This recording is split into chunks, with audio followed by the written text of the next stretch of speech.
Assalamualaikum warahmatullahi wabarakatuh. Nama saya Mukulsum Albe dengan NIM 2010200553. Konsep pelayanan sosial. Nah, pelayanan sosial sendiri adalah suatu pelayanan sosial yang memberikan perlindungan atau pertolongan kepada golongan masyarakat yang membutuhkan pertolongan khusus. Contohnya ada PMKS, anak terlantar, dan keluarga miskin. Tujuan pelayanan sosial adalah untuk mengembalikan hubungan klien dengan lingkungan sosialnya demi mengembalikan fungsi-fungsi dalam kehidupan bermasyarakat. Tugas pelayanan sosial sendiri adalah untuk memperkuat dan memperbaiki fungsi-fungsi keluarga, menyediakan saluran-saluran kelembagaan baru untuk keperluan sosialisasi, pengembangan, dan pemberian bantuan, mengembangkan bentuk-bentuk lembaga baru untuk melaksanakan kegiatan-kegiatan baru yang sangat diperlukan oleh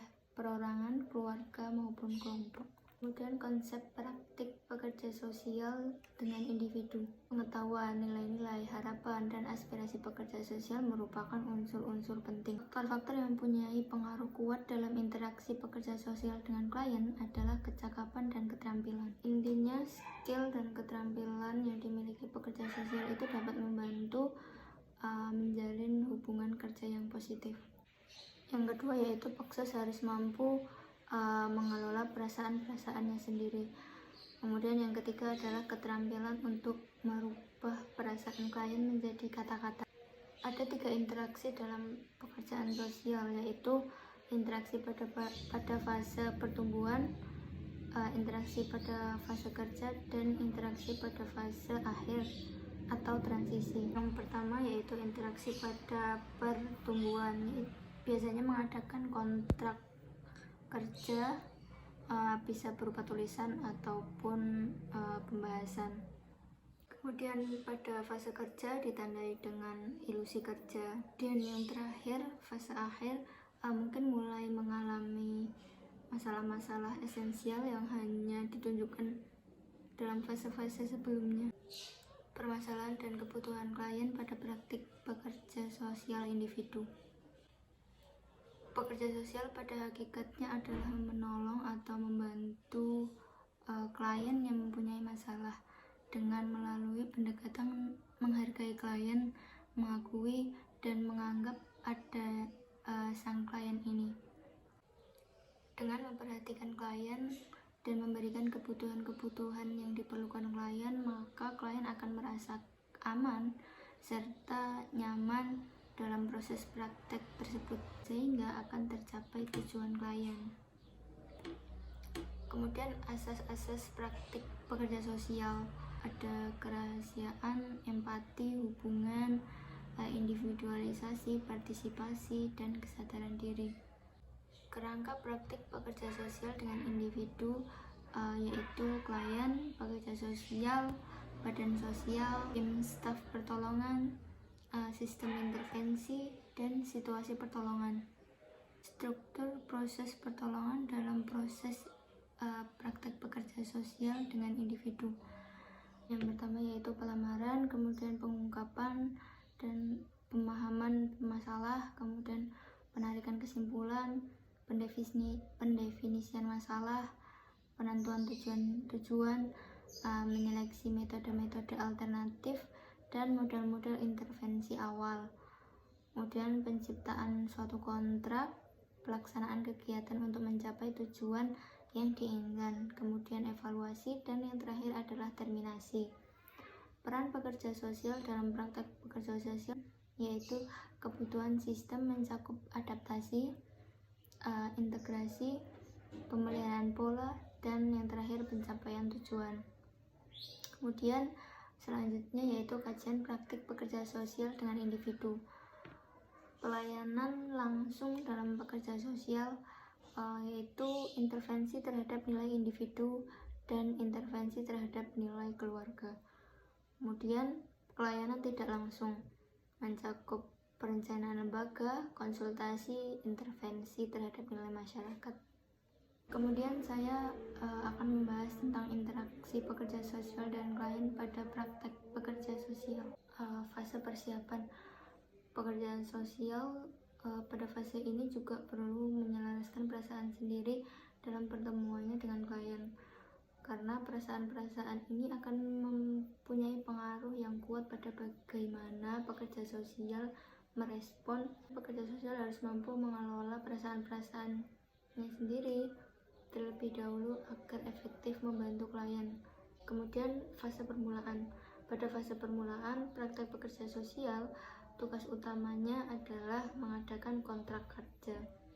Kontrak kerja ini menunjukkan saling melengkapi antara pelayanan dan bantuan yang ditawarkan oleh lembaga sosial melalui pekerja sosial dan bantuan yang dirasakan oleh klien. Mengadakan kontrak kerja adalah langkah awal dalam proses membantu klien untuk mengelola masalah mereka. Kemudian fase pertengahan. Fase pertengahan sering ditandai dengan ilusi kerja.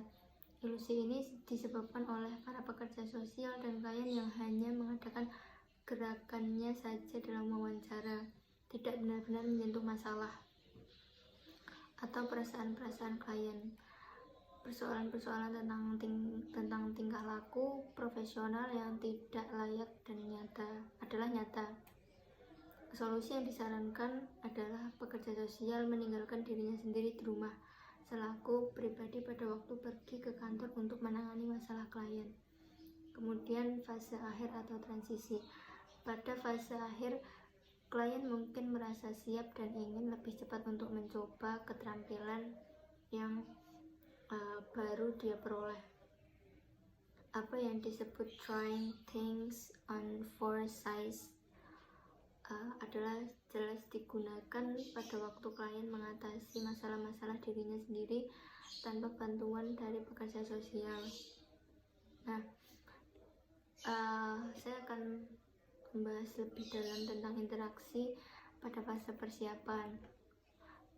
Preliminary phase merupakan tahapan persiapan dengan mengidentifikasi dan mendefinisikan suatu yang akan dikembangkan, mendefinisikan strategi dari masalah dan menetapkan bagian-bagian masalah yang akan dirancang. Fase ini bertujuan untuk menentukan prinsip-prinsip pada perencanaan masalah klien serta menentukan ruang lingkup unit yang terlibat dalam perencanaan masalah klien. Fase ini adalah waktu bagi pekerja sosial untuk bersiap-siap menghadapi klien. Langkah-langkah preliminary phase yang pertama yaitu melakukan identifikasi 5W1H, what, who, why, when, where, and how untuk menentukan ruang lingkup. Kemudian yang kedua yaitu mengidentifikasi dan menetapkan prinsip-prinsip perencanaan arsitektur menggunakan prinsipal katalog. Langkah-langkah mempersiapkan pekerja sosial agar menjadi penerima komunikasi klien yang baik. Itu melakukan penyelarasan adalah bentuk empati persiapan, di mana pekerja sosial menyatu dengan klien dan mencoba untuk benar-benar merasakan apa yang sedang dialami oleh klien. Kemudian yang kedua yaitu pekerja sosial harus mampu mengelola perasaan-perasaannya sendiri terlebih dahulu agar efektif membantu klien. Kemudian yang ketiga yaitu keterampilan yang dibutuhkan fase ini adalah keterampilan untuk merubah perasaan klien menjadi kata-kata. Metode casework atau bimbingan individu atau perseorangan adalah suatu rangkaian pendekatan teknik pekerja sosial yang ditujukan untuk membantu individu yang mengalami masalah berdasarkan relasi antara pekerja sosial dengan seorang penerima pelayanan sosial.